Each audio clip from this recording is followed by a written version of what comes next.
Hey y'all, this is Craig. Welcome back once again to another episode of Acid Horizon. Just before we kick off today, we want to share a couple of updates from the Acid Horizon Research Commons.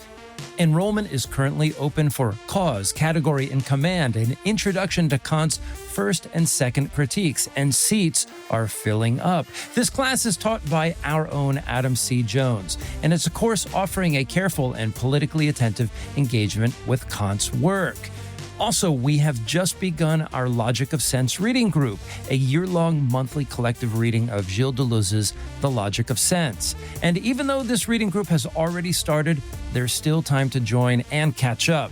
Our first weekend sessions have been recorded and are now available to patrons who subscribe at the $5 level or above. Today's episode returns us to Jean Baudrillard's The Gulf War Did Not Take Place. And we ask, what remains of hyperreality in the age of Trump, AI-mediated images, and escalating political violence? We're joined by friend and returning guest Cameron Carsten, whose work in continental philosophy brings Baudrillard into conversation with Deleuze and contemporary state power. Let's listen.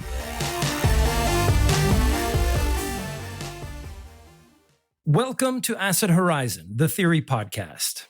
One of the things I envisioned for the show when we first created Acid Horizon was a series in which we would periodically rummage through the theory bin of history, picking out lesser-known texts or historically rooted works by theorists whose significance has perhaps diminished or maybe even intensified with the passage of time, or whose primary claims have been challenged or unexpectedly emboldened by subsequent events. So behind the scenes here at the podcast, there have been a few books and essays that have populated that particular short list again and again, namely two from the corpus of Jean Baudrillard. One is The Spirit of Terrorism, and the other, which is the focus of today's episode, is The Gulf War Did Not Take Place. In print, this text actually comprises a series of 3 essays. The Gulf War Will Not Take Place, The Gulf War. Is it really taking place? And yes, the Gulf War did not take place. Taken together, these essays advance the provocative claim that the Gulf War, comprising Operations Desert Storm and Desert Shield prior to that, did not, in Baudrillard's sense, take place between 1990 and 1991.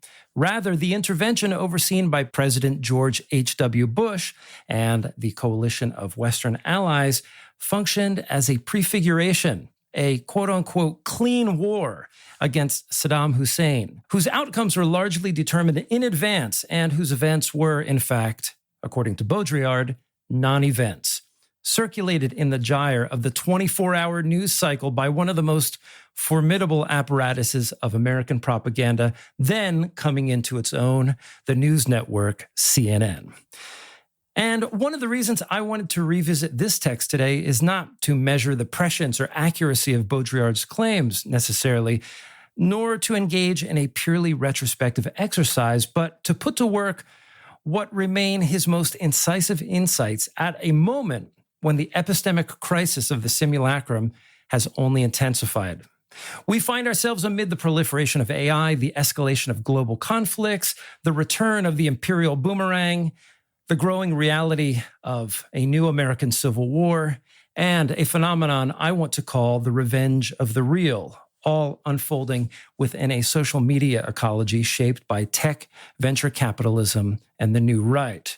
And with that said, I want to contest a sentiment that has been previously expressed on this podcast.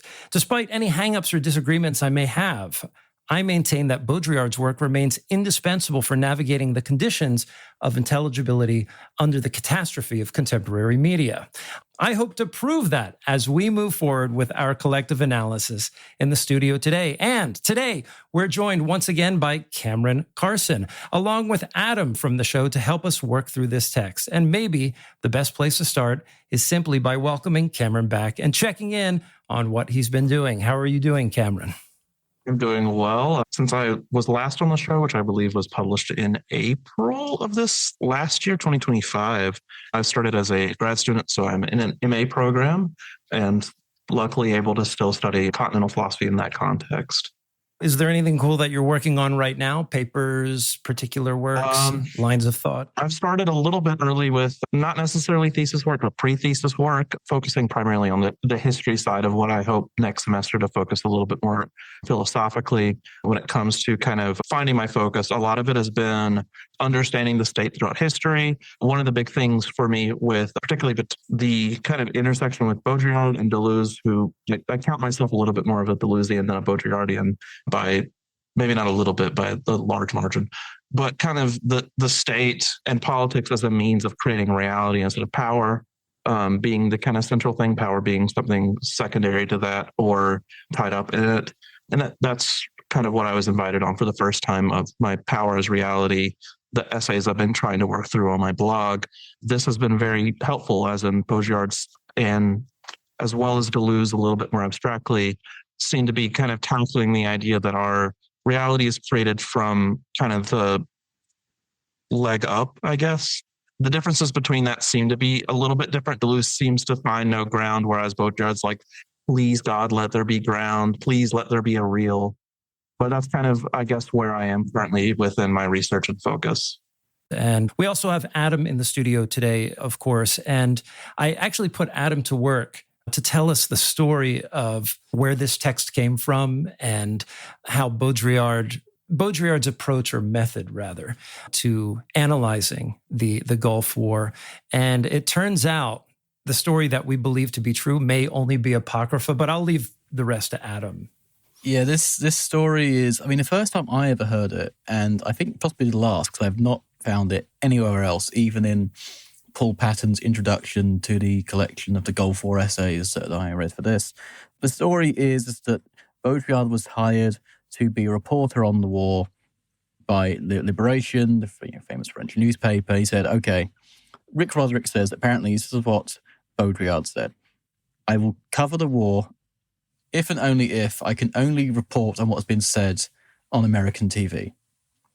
Essentially said, I don't want to go over there and be like a John Simpson sort of style war correspondent and report on the war from Kuwait. I want to go, apparently, get a hotel room somewhere and then just watch CNN as much as possible and then produce reports based on that. And I think it is an apocryphal story because Baudrillard is a figure who does write these things called theory fictions, and he's always had an interesting relationship to fiction, for example, with J.G. Ballard, who was very taken with Baudrillard's essay on his book Crash, and then apparently started writing quite a lot in this very Baudrillardian kind of fashion. I mean, Baudrillard has a lot of, sort of cultural cachet, not just because of the Matrix, which he didn't quite like, but I suppose it usually is because of that. Although The Matrix is at best a movie about Platonism as much as it is about Baudrillard. But it's also a fact that he does tap into a certain kind of, I would say, zeitgeist or cultural curiosity about the speed of information. So people such as Marshall McLuhan, in sort of cybernetic and media theory, but also, and I think sometimes this gets overshadowed a little bit, people like Don DeLillo in the American tradition, these ideas of, okay, are we trying to plan so much or trying to bet so much, trying to speculate on so much in financial, economic and political terms that we've kind of lost the ability to distinguish between the two? I do think, however, that the Baudrillard era is facing a real challenge here. Because I think sometimes Baudrillard, even when his analyses are fantastic, I think, like in Symbolic Exchange and Death, he does clearly enjoy it a little bit too much. He enjoys this kind of, this ecstatic thing of this, which is both horrifying and terrifying, but also this ecstatic thing of we're all just playing on this terrain of signs and there's a constant confusion. He's not just being an epistemological skeptic because he thinks we can know the history of how we got here. It's just this history isn't undermining its sort of conditions of possibility, so much as it's creating a new condition of complete and total mass communication. I mean, this idea of global communication used to be a very positive one. For example, Fichte thought that the precondition for sort of human emancipation would have been a global communication system. And what Baudrillard is doing is responding to these kind of rationalist, sort of liberal, progressive hopes by thinking about the way that actually signal and noise in terms of information, how they are actually harder to separate sometimes, and also in terms of the reproducibility of information. In scientific testing, we always make sure that we can verify the truth based on reproducing results. But what if this reproduction is something that comes first rather than any sort of reality behind it? So in some ways, I end up reading Baudrillard a little bit as almost kind of positivist at times, in terms of like, how do we verify knowledge? Not that he's always writing in epistemological terms, but I think that's a good way to read him at times. But there are, of course, limits to this, which is where this complete failure to preempt reality manifests, which is, for example, LLMs, so-called AI. We actually do know the truth about things, and AI generating it does not shake our confidence in our ability to know things. The point of things like artificial intelligence, so-called, is really sort of create confusion so that power can assert its sovereignty in declaring reality.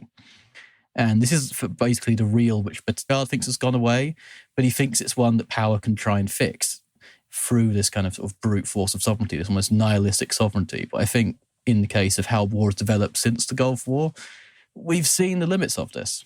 And before I turn it over to Cam, I have the same sentiment as well, where Baudrillard does the thing that makes you famous as a philosopher, which is he is almost hyperbolic when it comes to asserting that the inauguration almost hyperbolic.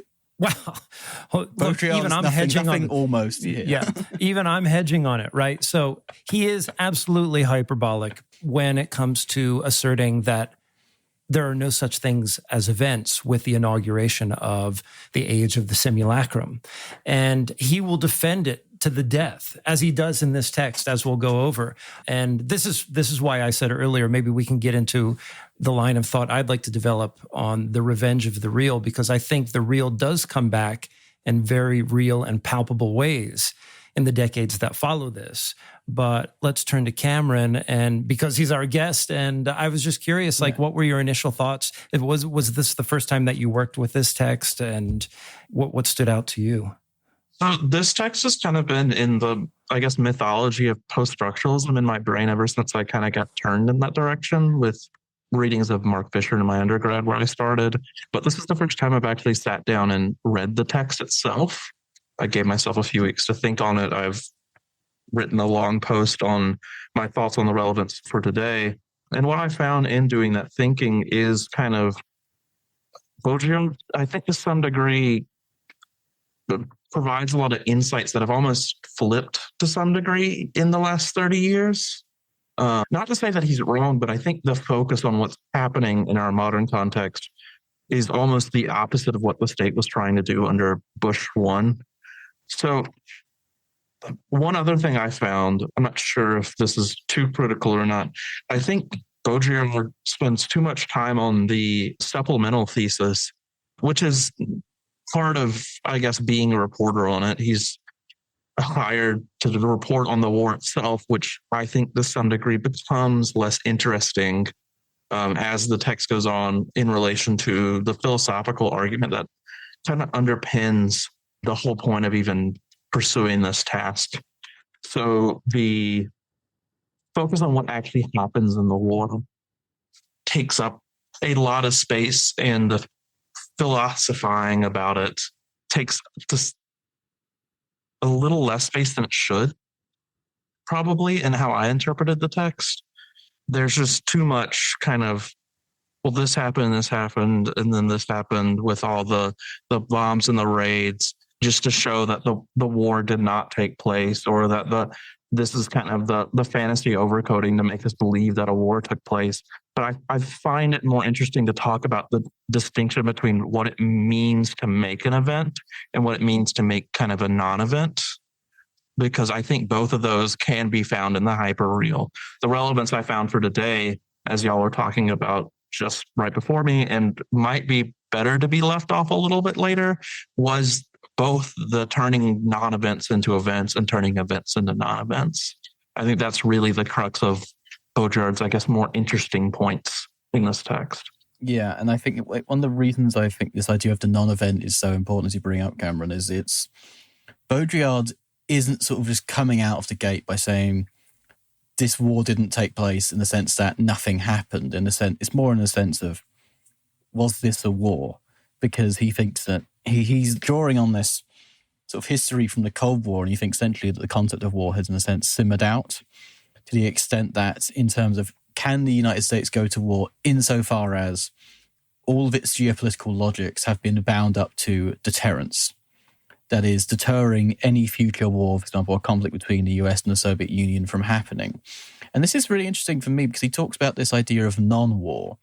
He says it includes hostage manipulation and negotiation. Hostages and blackmail are the purest products of deterrence.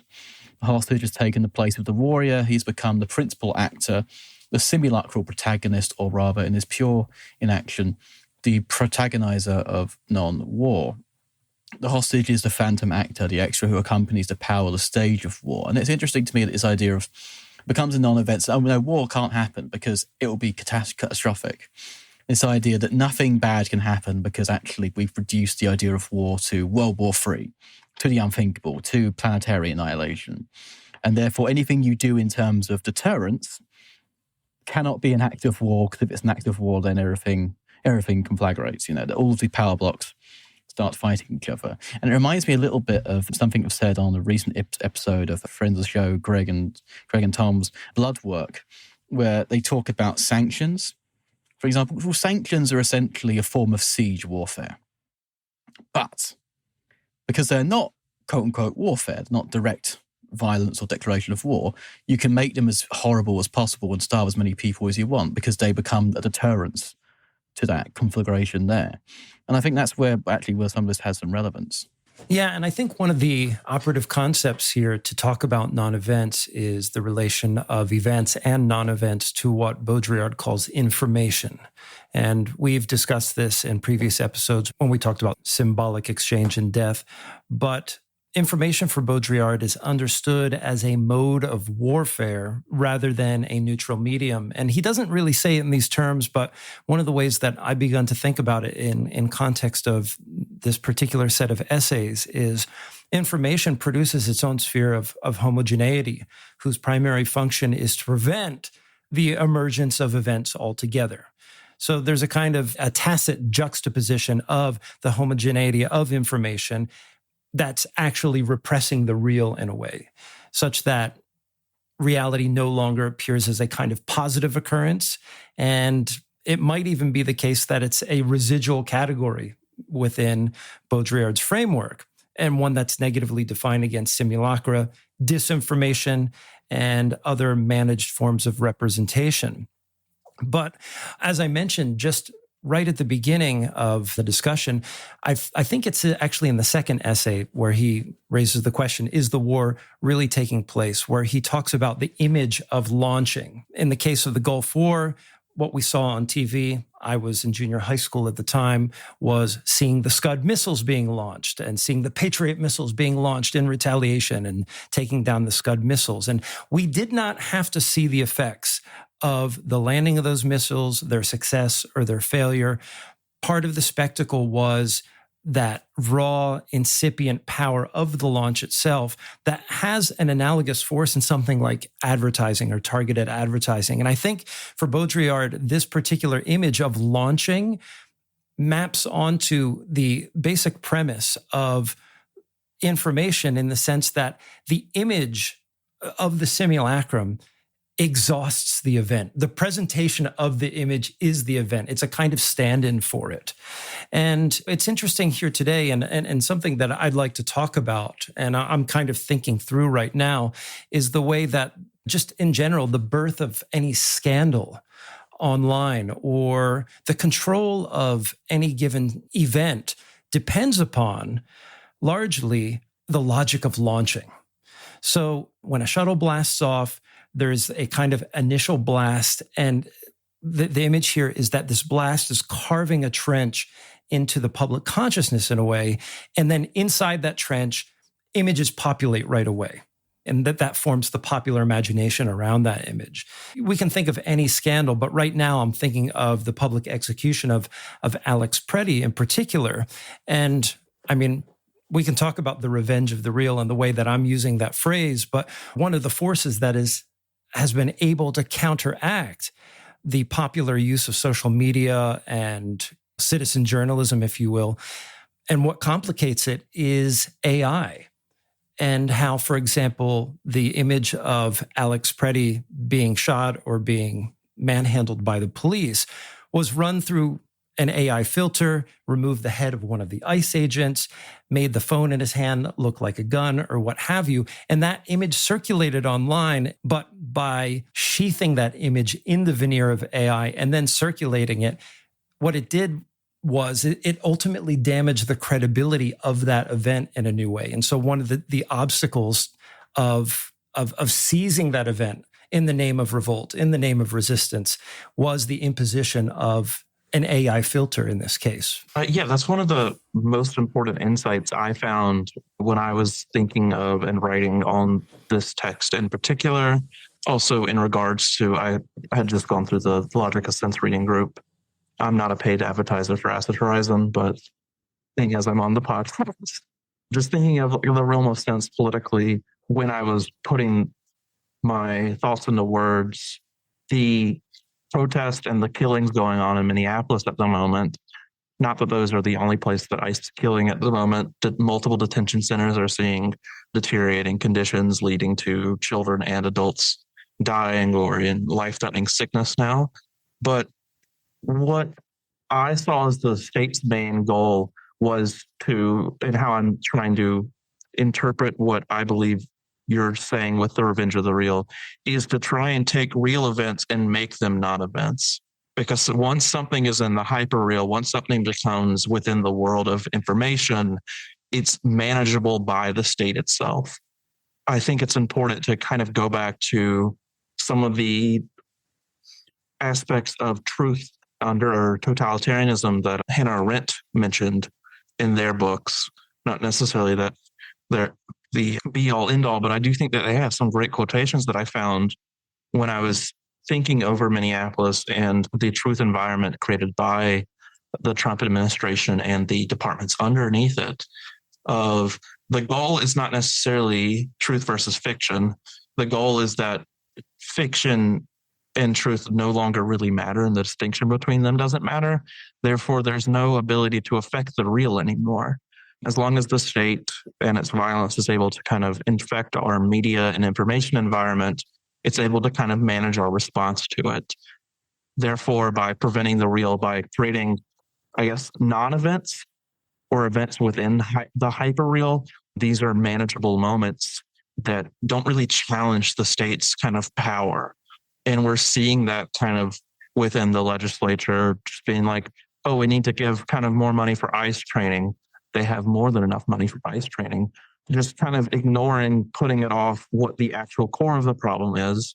And to go back to the example of missile launchings, it wasn't during the Gulf War, because that was 10 years before I was born, but during one of the wars, I believe, taking place either at the tail end of the Obama administration or during the first Trump administration, where reporters largely were talking about on and off the kind of illegitimacy of the war going on or the attack going on. So I believe it was Trump administration, but they're on this coastline or on the ship, and the guided missiles start going up, and they stop reporting on how they're disagreeing with the legitimacy of the war and just turn around and say, look at how beautiful that is.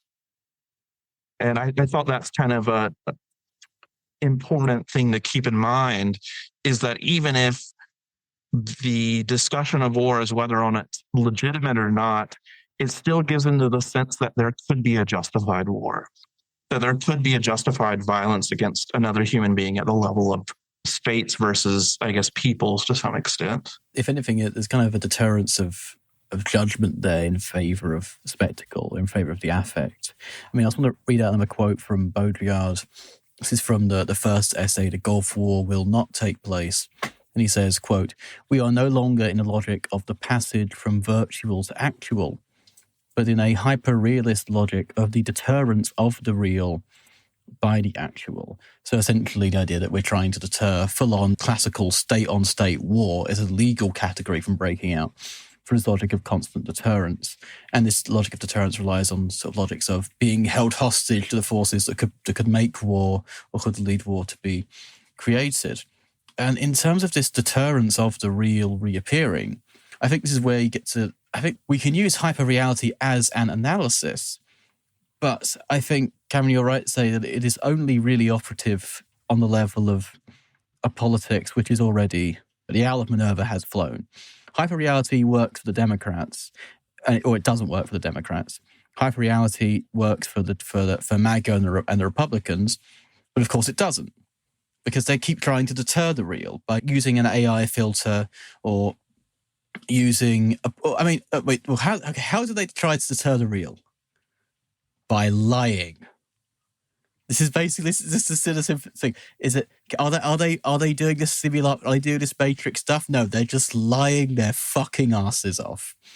And this hyperreality, right? I think that Baudrillard is talking about, really had one condition of possibility, which is that the US remains the global hegemon in the sense that their treasury bonds are actually equivalent to some kind of money, and that they can be sort of a neutral party to sort of guarantee the flow of capital throughout the rest of the world. They have completely lost that because everything has been tied to the whims of one fascist, decaying paedophile and all of his mates who spent too long on Discord and Twitter, and therefore the actual sort of contract that binds everyone else to US hegemony and lets everyone sort of agree on the lies so that we can at least keep a base level of lie going so that money can still transfer around and that we can actually know how much your stuff would be worth. That has no longer become worth the gamble.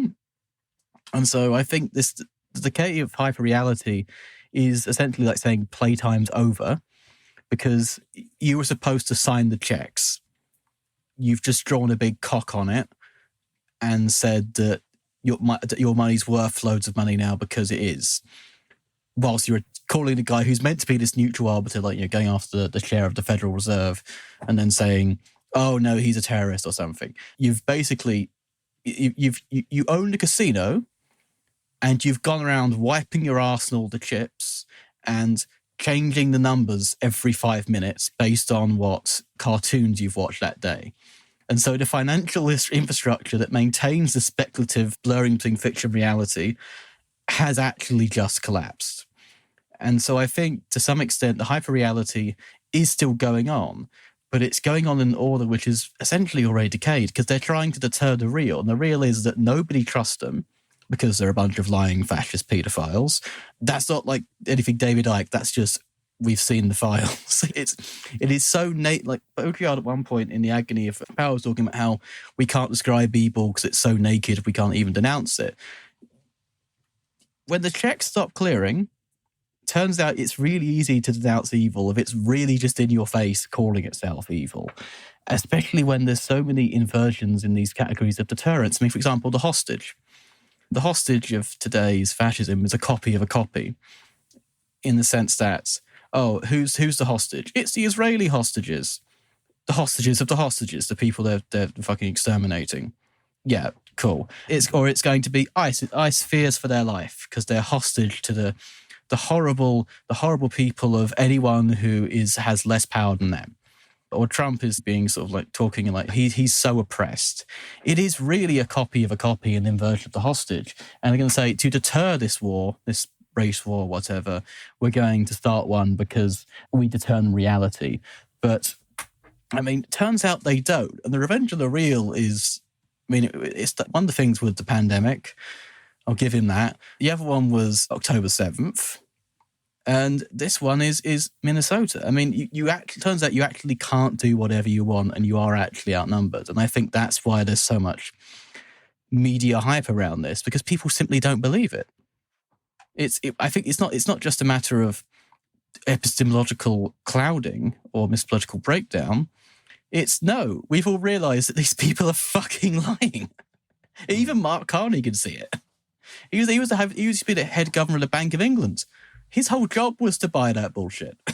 I mean, that's what I couldn't get away from thinking when going through this text is that the And this is not to disparage Baudrillard.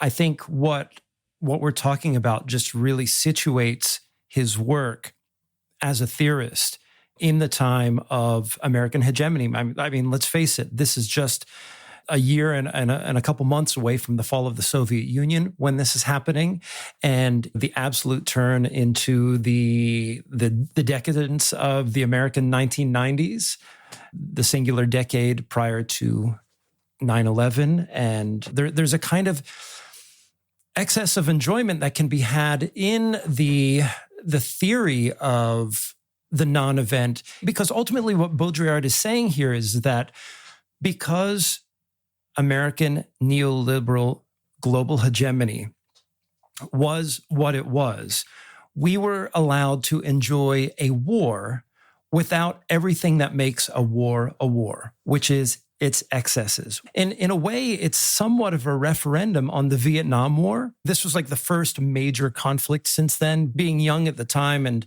having this interest in reading novels and things about the Vietnam War when I was very young, I have to say, as a naive youth, it was kind of exciting to be in the time of war. But at the same time, there was something lacking in terms of, and this is where Baudrillard's right, is that the war was prefigured in such a way, and it was so carefully curated through a series of ongoing informational displays. There was no lag. It was continuous. And the form of the reportage was that of an infomercial that plays anytime between like 1 a.m. and 5 a.m. in the morning. So there was a sort of inauguration of this particular exhaustive form of advertising that took the form of journalism. Yeah, the extent of advertising, obviously I wasn't there to experience, but I did have an interesting story to tell on that. It was about 15 or so years ago. I got taken to this antique store with my grandfather in the country, and my brother and I both bought old sets of cards from about 20 years beforehand. I got a still unwrapped WCW trading card set. My brother bought a Desert Storm trading card set.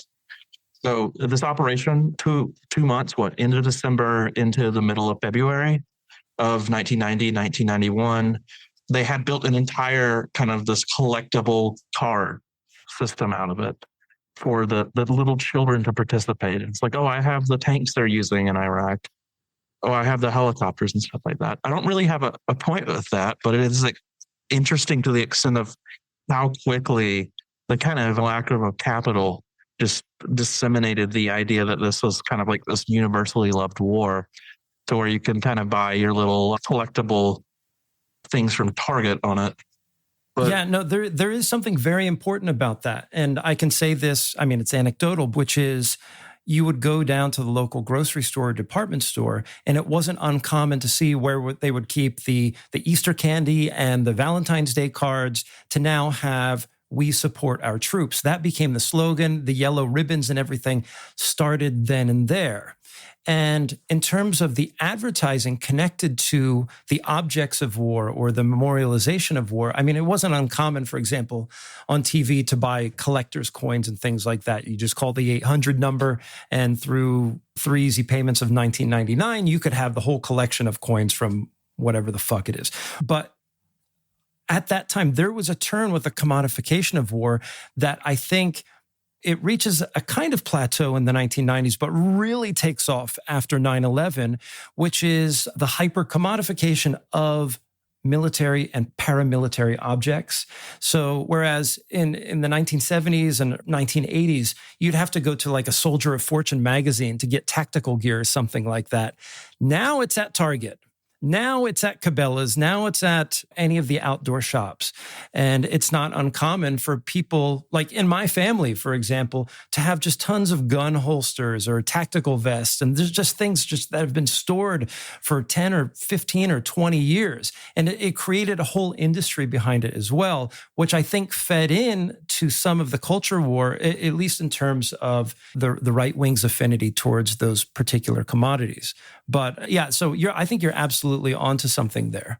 on the other note, I still think we have this idea of the perfectly clean war. And it connects, I think, with the spirit of terrorism and the agony of power essay collection as Baudrillard goes into the 2000s and post 9/11, in that the invasion of Venezuela, what we thought of as like clean war, all the comments I saw outside of, I guess, left Twitter, going on to Facebook and the other things of seeing not kind of the bloodthirsty, like far right, just like the people that are just like, let me kill someone, please. But just kind of the middle of the road, moderate or center Republicans, they were just like, don't let any of our troops die. That was the main concern. It wasn't that people in Venezuela would die, that their infrastructure could be massively destroyed, which is something that did happen. I believe tens, if not hundreds of people died in that operation. So it was not a clean operation just because all the soldiers that landed on the beach made it out. And that seems to be our central concern going forward. It's not that the modern right, as I see it, won't say war that does not have consequences for them. If you look at how they view not only kind of foreign wars, but their imagined civil war that we are kind of stuck with seeing on Twitter every once in a while, they just imagine that it's impossible for them specifically to die in that war. It's a war based on kind of the aesthetics of images. There's no consequences for them. As, what is it, the beanie guy named Tim, he talked about himself being ice, that he's the boot. Yeah, Tim Pool. And it's kind of this, I think that's a connected idea. I just call that political cuckoldry, in that it's this deferred enjoyment of being an authoritarian, in that they kind of, their whole worldview is just so stuck in the hyper reality of images that that's just all they can imagine. There is no actual blood and gore consequences that can affect them or anyone they care about. Whereas in reality, that is true. If you go to war, you have the chance of dying. And that's what Baudrillard here is also trying to get at, is that America going into the, I guess, New World Order might be the proper way of saying it, in the 90s, one of the world where they can police without consequence. No, yeah, I completely agree. And the example of this, you say political cuckoldry, I mean, I would call it political cosplay. Because whilst I have been pretty hard on Baudrillard this episode, if you want to, don't read Baudrillard to understand war, read Baudrillard to understand how the media talks about war. Because I think he does nail it to this extent. And this is why we're so sort of just against our own sort of dominant kinds of media. I mean, one of the things that Baudrillard does give a definition of war here. He says, war is the absence of politics pursued by other means. And then another quote here. The media promote the war promotes the media, and advertising competes with the war. I mean, this is true.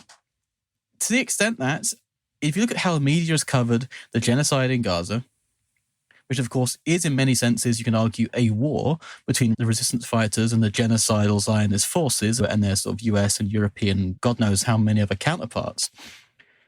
The media do not allow politics to play here. It is a simulation of politics where everyone went to the same universities or the same schools, or they used to work for the same places.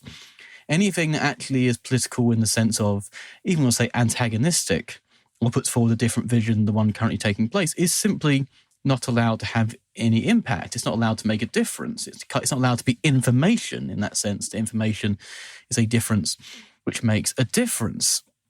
It is meant to be simply a senseless repetition of the same kinds of information, and as Baudrillard says, at a certain speed, that is the speed of information, things lose their sense.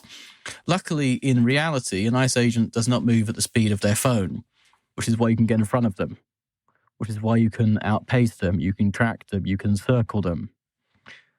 You can do other things, of course. I mean, I think Baudrillard has a really scathing view here of the commentariat, as they're called, opinion pieces. The people like Tim Pool, people like the New York fucking Times or the Washington Post. I mean, I want to read this quote here because it's fantastic.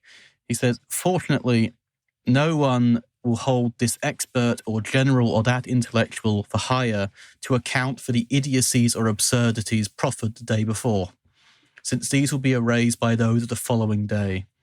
In this manner, everyone is amnestied by the ultra-rapid succession of phony events and phony discourses. the laundering of stupidity by the escalation of stupidity, which reconstitutes a sort of total innocence, namely the innocence of washed and bleached brains, stupefied not by the violence, but by the sinister insignificance of the images. And Baudrillard has a definition of stupidity here, which is mental deterrence. The idea that essentially that you are deterring yourself from seeing what you are obviously seeing. And we can see this in the commentary, absolutely. They are not allowed to see, they will not see, because their job relies upon them not seeing, not to go to full Chomsky about it. And of course, Chomsky was very good at not seeing certain things relating to Jeffrey Epstein, so he knows about mental deterrence more than most of us. Yeah, and I think the paradigmatic example of what we're talking about is the execution of Alex Preddy, because in Baudrillardian terms, here is somebody who comes fit with all of the signifiers that would appeal to anyone right of center, in the sense that he's a white man, he's a veteran, and he's fully employed as a nurse for veterans. And also, he is enjoying his Second Amendment rights. If that was somebody playing for their team, they would defend Alex Preddy tooth and nail. But clearly that is not the case this time around. And so it really just requires abject denial to say that that event didn't happen as a form of murder, which I guess brings us to the next question. Like, is the concept of non-events useful ultimately? The way that I see it right now, to use a Deleuze-Guattarian term, there is a kind of transversality between what we classically understand as events and Baudrillard's non-events, in the way that there is a resistance and a manner of refusal upsurging at the moment, that not that it's ignoring the apparatuses that convert events into non-events, but that seems to bypass it nonetheless.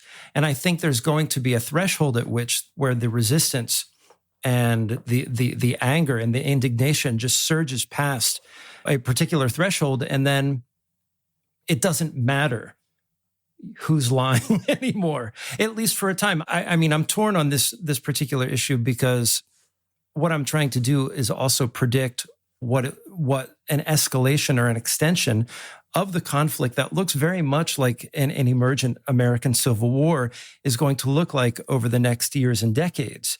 Does it take place in these sort of flashpoints of protest and incidental public executions by people like ICE and the police and what have you, and then it just goes on like that? Or does it manifest into something even more tragic? I'll begin by saying I'm just looking over at my board, thinking of this is kind of stuff I had for my final essay for last semester, kind of contemplating the big question of anti-Oedipus, of why do we fight for repression? And the answer I kind of came up with is the goal is necessarily to fight for our reality before we fight for ourselves. That's, I guess, the central claim that I'd like to say here in why we find how these justifications for murder, whether it be Renee Good that happened very early this month or Alex Preddy that happened merely 2 weeks later, what we find within discourse in the information environment over how to interpret this by the varied and weird commentary class that we now exist under, if it can even still be called a commentary class, considering everyone has been kind of reduced to the commentary class. It's this perpetual deferment of justification and this movement of justification as time goes on, in that people already believe that a murder was justified or not justified. It's merely that at that point in discourse, they need to be able to justify it through whatever means possible. So they'll be willing to latch on to this or that. The whole goal of the commentary class in this regard is to provide justifications for things people already believe or want to believe or need to believe to maintain their reality. The idea that ICE in itself is justified, which we find deferred even further in the Democratic calls for Trump's ICE to be defunded, not ICE itself.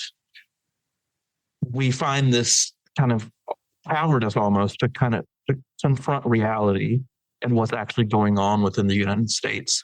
And that is the people who believe in the nation state as kind of the concept above all, are willing to sacrifice and murder as many people as possible so that they can realize this thing that's never going to happen. That's Miller's project. That's why he's been put over in secret, the DHS, to some degree, because Kristi Noem said that she follows all the orders that Trump and Miller give her. It's this project brought out by this rotted elite, I guess might be a good way to put it, to enforce this image of America over reality. I think to go to Craig's point of seeing where this goes, my understanding of what's happening, or my hope of what's happening, is that there's so many cracks in American reality that why the media environment seems to almost be accelerating too fast for itself, including the government, where it's one thing I said when I was thinking about this in regards to Minnesota was that we are seeing just this constant flood of images on our television, but we almost seem to see the justification for what we're about to see beforehand. We see the Speaker of the White House or Kristi Noem or Donald Trump talk about why ICE killing citizens is okay before we even get to watch the videos. It's like the idea that we have to be reconditioned to properly even see this by the right people. There's just too many cracks in the hyperreal, I think, at this very moment, where they're just trying to throw as many band-aids down on reality as possible so that it doesn't kind of destroy everything. And there's the deferred justifications are also bad because they don't get to what's wrong with the system. In my view, I think the idea of the nation state is breaking down. It wasn't supposed to exist in the 21st century. And we've held on to this corpse of kind of a political community for way too long. And now we're seeing kind of this cancerous growth that is immigration enforcement become what it always was supposed to be. Violence that could not be justified. Yeah, I think you pretty much nailed it with the collapse of the nation state idea here, because, I mean, insofar as the American, I mean, there's something interesting that Baudrillard talks about, actually. He talks about distinction in this book between the Israelis and the Americans in how they approach the other. And he says that Americans, especially think about the Iraq War, for example, rather than the Gulf War, the idea of spreading democracy. The idea the other to the American is someone who you can incorporate. This goes back to the founding mythology of the Statue of Liberty. The new Colossus, bring me your I don't know the fucking thing, I wasn't born there. Bring me your poor huddled masses yearning to breathe free, etc., etc. This is no longer a thing, because what Bo talks about the Israelis, he talks about, well, the thing is that they don't want to convert the other. They don't believe the other is convertible. They believe the other is inherently a threat to their way of life. This figure of the unconvertible it comes from colonial thinking. If you go back to our episode with Mohammed Ahmed-Mezian, we talk about it in relation to Algeria. But you can see that the Americans have picked up this colonial reasoning, not just from Israel, but from many places, of the unconvertible. The unconvertible, of course, is brought into American political discourse through the figure of the terrorist in the global war on terror. And, of course, the function of counterinsurgency doctrine is to create insurgents to counter. And everyone has been declared to have a particular interest outside of American universality. Now, eventually, if you declare everyone a terrorist who's there against the American state, then the new universality is that everyone has an interest in destroying the American state because it treats everyone like a fucking terrorist. This isn't to say that now is the time to really go for them because they started going for white people. What it's saying is that this is eventually what was going to happen. You're going to treat everyone like an enemy of the state, and eventually they will be. And this kind of social contract, this holy American empire, which is a loose union of confederated states, is going the same way of the previous one. And I think this is really where things are coming to this point. Now, hopefully not a civil war, because it would be disastrous for the entire fucking world, but there will be a constitutional rupture because the Union is dead. The American world order is dead for as long as they are no longer a party that can guarantee the flows of capital. There's nothing long-term in their thinking, and so therefore the world isn't thinking long-term with them, even those under its boot.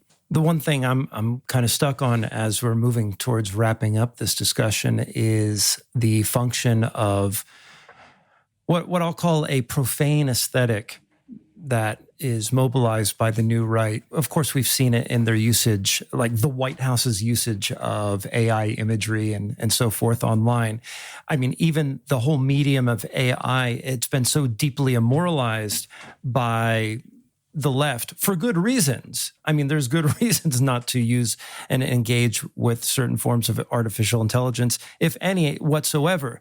But the right has mobilized that immorality in a way, once again, to create this sort of profane filter through which to filter the event, to convert it into non-events. But not only that, I like what you said earlier, Cameron, about how there's always this interruption at the point where the justification would either be enunciated or where it matters. And this is another point at which a kind of aesthetic contamination comes in. It separates the event from its meaning in some sense, from an ability to be interpreted in some sense. There's a particular image that we saw in the past several weeks that I think typifies this, where it was at the one event, I think Vance and Rubio were there, and Trump, it was a press conference or something, and Trump just walks to the window and looks out the window and imagines what the new ballroom would look like. And so any kind of serious continuity of discussion, of a development of any sort of meaningful discourse are always upended by these little interruptions. And that one was just a sort of vignette that I think is paradigmatic of the whole in some way. You're laughing, Cameron. His dementia moments are very funny. I will say, I don't know if I've said it on this podcast, but I've said it a lot. It really does suck that Hitler too is funny. Yeah. Or at least like how he acts is a little funny, because it's like that's something your like stupid grandpa would do. And he's like doing it 2 genocides. But I don't want to kind of undercut the threat that Trump represents. One thing that I've really had a hard time grasping when it comes to our present political moment is it comes from the Russian phrase of "good czar, bad yours," I think is how it's said. Yeah. Trump is given this kind of infinite idea that every stupid thing that could happen in the Trump administration is Rubio's fault. It's Vance's fault. It's Miller's fault. It's Bovino's fault, et cetera. It's another deferred justification of Trump himself is almost a Jesus Christ figure in a way, of everyone to have their own little hyper reality of what America needs to be. And he's just surrounded by the incompetent people. But the problem comes in when you actually analyze the reality of Greenland was something Trump was talking about in 2019. He has this weird hatred of windmills for some reason. And all these policies that he's coming through, he's supposed to be the smart, strong man as he's depicted. But at the same time, every single bad policy is him getting fooled, him getting kind of won over by these people that just aren't quite thinking right. But if Trump just does this or this, then finally he'd be able to just govern properly. It always seems that there's kind of just 1 or 2 steps away from this actually coming about. The tariffs working are always next week. The ICE finally solving America's problems is always a year away or something like that. Whereas the reality exists in the present, and this future is never coming about. We need to stop deluding ourselves. I don't know if I've actually grasped on something there, but the importance of creating this kind of simulation around Trump that anyone can really grasp onto, I think is important. Well, there is a reason that he has co-opted the name Teflon Don from John Gotti. And I think it's almost Machiavellian in the way what you do is, like you said, is you create the simulation around yourself that attracts sycophants to the point where if at any point, if you're called to the carpet to have any sort of accountability for anything that you've done, your sycophants are so stuck onto you that you just put it on the one who's closest to the problem, and then you send them off, you fire them. I mean, the guy made a whole TV show about it. The Apprentice. We were trained on this dude decades ago. Adam, I'm sorry, I cut you off. Well, no, I just want to talk about, again, this Baudrillard's idea of deterrence of the real, because it is basically trying to deter the real from getting to the president. It is more or less a politics of distraction. And of course, the people who they want to fight are entirely within their own heads, entirely simulated. They hate these tropes, they hate these ideas. They are in many ways cartoonishly evil because these people have got nothing but cartoons. They got the Punisher or Pepe the Frog. I mean, they have not seen a war and yet they're gagging for it. I mean, if you want to invert one of the fascist sort of phrases, I mean, they are the weak men of good times. They have never wanted for anything in their life, but they resent the fact that they have to play the game of institutional performance, where that Trump has to perform like he can't act like the emperor, even though he is, and now he's acting like the emperor. This is sort of undermines the fantasy. He's if anything, the institutions are also trying to deter the real. That America is an imperial power. And now he's affirmed it, everyone's gone, shit. No one likes imperial powers, so we're going to sort of flee away from this and deterring the real, which is that America has a lot of manufacturing, but sort of long-term planning, those aren't stable bets for trading. The entire American political class at this moment is trading in the same way that people do crypto trading. They're betting as if they don't have a future, or the future is a collapse that they're going to keep betting on, which is, for example, the Peter Thiel wing of republicanism is betting on turning Greenland into some sort of nonce utopia, as if the fact is, as we've seen from the Epstein files, they were already living in a white supremacist nonce utopia in which, as someone like George Jackson would say, fascism has already been visited on people of colour and immigrants and all kinds of people for decades, centuries, but it didn't tell them that they were very special boys. Or it didn't enough. It didn't love them back. They got to enjoy the pleasures, but they didn't get to feel like they've achieved something because it was always handed to them. And it would only ever come to them as handed to them. And so it's trying to deter the real of realizing that the king has no clothes. It's trying to deter the real of, actually, this is an imperial sort of world order that isn't just governed by fiat currencies, maybe, but not by pure fiat of personalities. This is why I like Baudrillard, because I think he reminds me of sort of the relationship that Hegel has to Marx. Hegel actually describes the logic of the bourgeois order, and then Marx points out who's holding all of it up. Baudrillard is describing sort of the bourgeois order in terms of its media hyperreality, its kind of masturbatory self-relation, and turns out, for example, media people talk about like meeting people where they're at politically, which usually means conceding to like fascist impulses. When they say that, they usually mean their phones or meeting people where they're at, which somehow means going on Fox News or GB News or some sort of right-wing podcast or whatever. It never usually means the streets.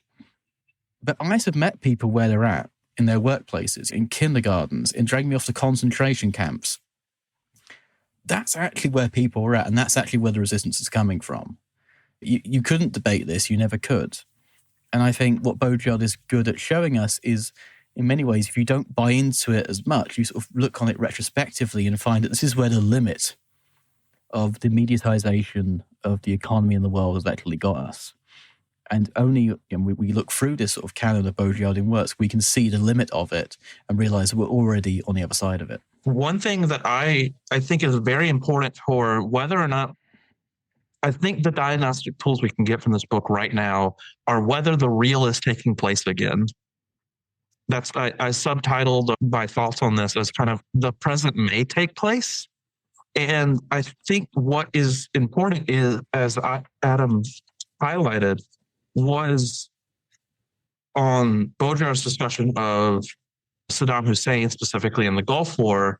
Mm-hmm. One line I found here on the bottom of 82 is the global order unifies all the partial orders. And I don't know if that's taking place at the moment. Mm-hmm. The reason I bring that up is because Baudrillard spends so much time in this text proving that the United States did not want to depose Saddam Hussein during the Gulf War of the 90s. Its primary goal was to create an enemy of Saddam, an enemy of the West that all of Islam could unite behind. It wanted to create the perfect enemy under which its enemy could be completely defined within the hyperreal. There was no way for Islamic groups to kind of find another way to oppose the West except through Saddam Hussein, who is this almost perfect idyllic enemy for the West and the United States to have. And I don't know trying to see if I can go a little bit further with that. In our modern context, the problem with confronting us in our real situations, in our schools, one of the first ICE raids I saw in the town I live in, not personally, but online, I'm still getting my media environment through the online sphere, was the intersection that's literally in front of the place I worked over this summer. Was this ICE almost causing 2 wrecks in order just to get behind someone's car. And we're just constantly confronted with the inidyllic, the inability for the government to kind of maintain this perfect enemy that ICE has. It's constantly undermined by their own actions. There's no longer the ability to define the other order that we must attack and get rid of, as long as we're confronted with the fact that ICE has made our communities unstable and unsafe for anybody at all.